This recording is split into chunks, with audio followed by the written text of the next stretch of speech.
Nice to see you again, Tom. How are you today? I'm okay.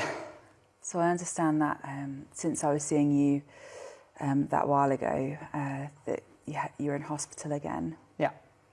So can you tell me a bit more about what happened before that? Well, it was a few months ago now. I'd done quite well for a number of years. Sort of kept it under control, really. But Yeah, I mean, I've not seen you since your gap year, wasn't it? yeah, so that was 4 years ago. And so yeah, it was quite disappointing to go through it all again. But it sort of started at the towards the end of university. So I was doing law, and I was on course for a first, and I was just coming up to my my final exams, and I had a few essays and a few exams, and so I started working really hard. I felt like, right, now is the real time to put the effort in and to put the work in. So I started to step a bit later, take on a bit more work. So my stress levels sort of start to increase over a while. I was drinking a lot more coffee, took a few caffeine tablets, and energy drinks. A few people, well, because sort of the environment at the time was a lot of people were pushing themselves that they wouldn't normally do, and some people were taking Ritalin. Oh wow, okay. Yeah, and did you take any Ritalin? Yeah, because it was just like that was necessary at the time, and how did that affect you? Well, it sort of increased my confidence at the time. Everything that was going on, I was becoming a lot more productive. A lot more confident. I was working harder. My brain was working faster, and so my momentum was building up and up throughout the period. And so I was relishing it, and I was doing a lot of work. And so what did that mean to you then, to be at that time? Because it sounds like you put quite a lot of pressure on yourself. You've been doing really well at uni, and you know, this was it, this was the time. What did it mean to you to be feeling like that, kind of more awake and more energized, maybe? Yeah, well, for me it was my sort of time. So I'd spent 3 years. I was in control. I was doing well. It wasn't really part of my life at the time. I didn't really talk to any of my friends about it. But then I started to just sort of grow into it. And I took the opportunity to enjoy this time. And it didn't really reach its peak until after my exams. I was still functioning throughout my exams. I have since found out that I didn't get the results that I wanted to. Why do you think that was? Well, I thought that I was working harder than ever, but it was misjudged, I think, and so I didn't perform to the best of my ability when it came to the exams, and so I didn't achieve a first time. I only got 2-1. What else was happening for you around that time? I mean, you talked about the pressure of your exams and staying up for them. Was anything else going on for you around the same time?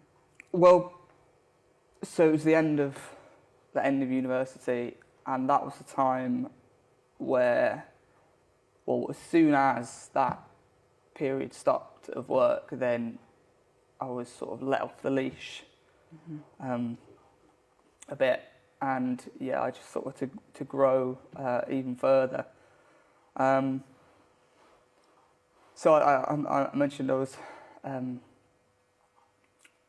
was taking Ritalin, drinking a lot of coffee, and as soon as like exams had stopped, substance abuse sort of took a bit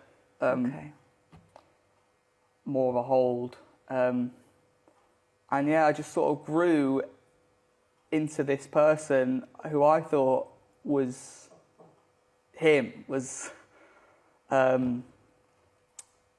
the guy that everyone wanted to be around and to see. And so I made sure that I was just everywhere that to be seen. I was, so this is like the gap after you finish the exams, but before the results are out. Those kind of few weeks.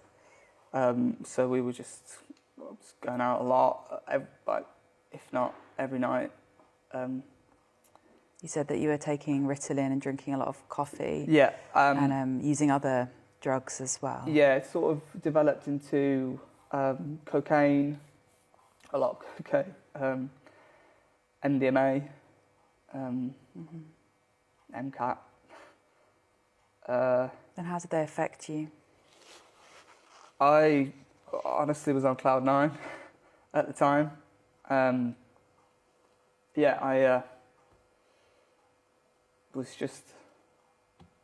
was the person that everyone wanted to know.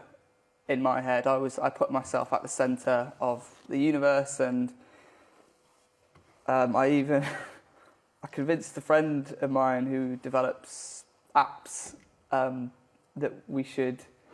I had an idea to develop an app about when you go into a alcohol shop that it will weigh up like what's the most cost-effective way to get wasted. Right. So at the time I was spending a lot of money, a lot of my parents' savings. I'd got a credit card which I didn't tell them about. And so in this sort of role as the man about town, I was spent a lot on alcohol, drugs, clothes. I invested in this technology, I was. So it sounds like it began with kind of the exam pressure and putting more pressure on yourself to stay up, using kind of stimulants to keep yourself awake, and then you started to feel like you were more and more the man. You were kind of popular, you were successful. How did you respond and cope with those symptoms? What did you do once those are kind of begun?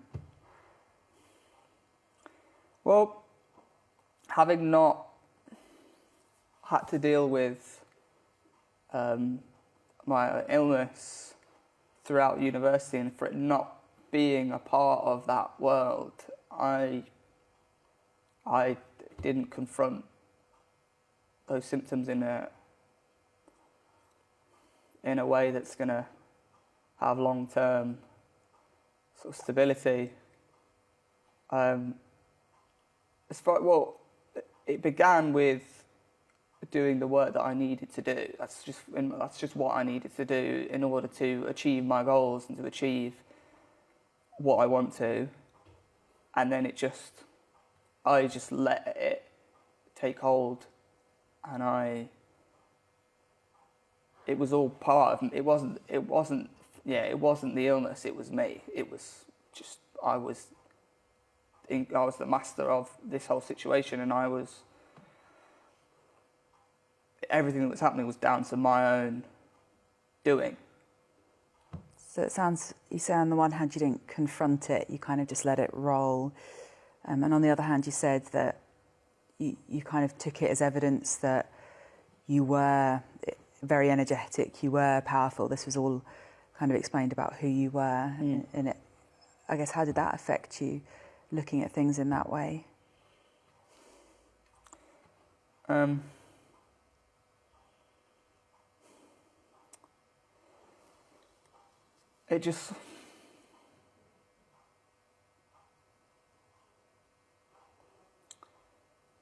It was my time.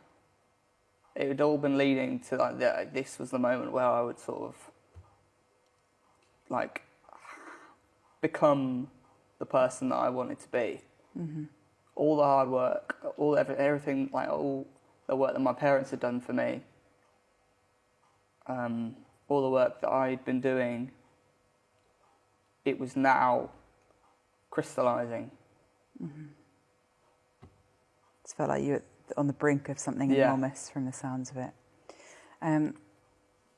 Again, going back to that kind of beginning stage where you started to stay up late and use stimulants. I mean, how much sleep were you getting at the beginning?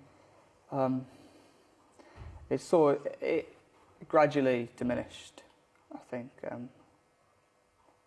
it began at 6, 5, and then ended up about 3 and 2 hours.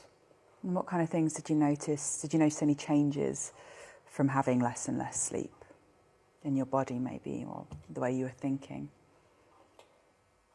I think the harder I was working, the faster my brain then would work, and the harder I worked, the more I would do. So it was just the momentum was building more than anything. And my thoughts were firing, and my goals were stronger, and my determination was bigger. And how did you feel in your body? Did you notice any changes physically?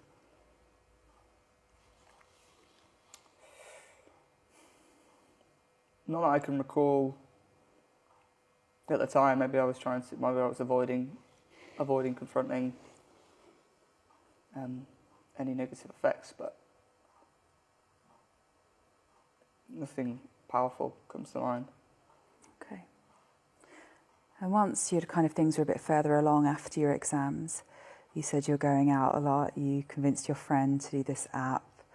Was there anything else that you did that maybe you wouldn't normally do, that you think might have been a sign to you that your mood was much higher than you'd like it to be?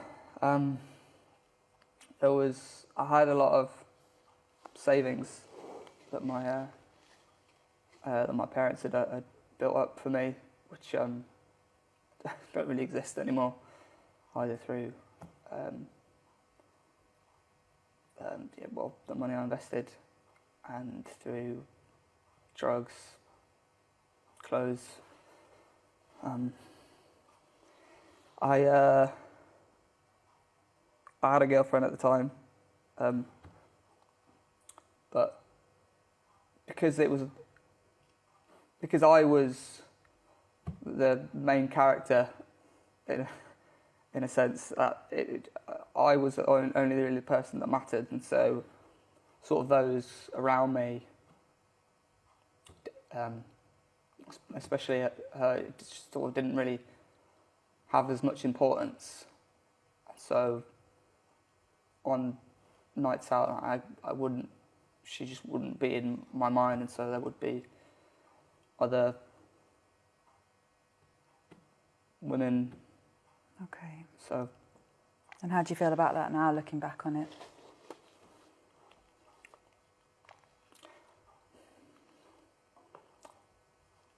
I think it's those moments where it's not just me, it's those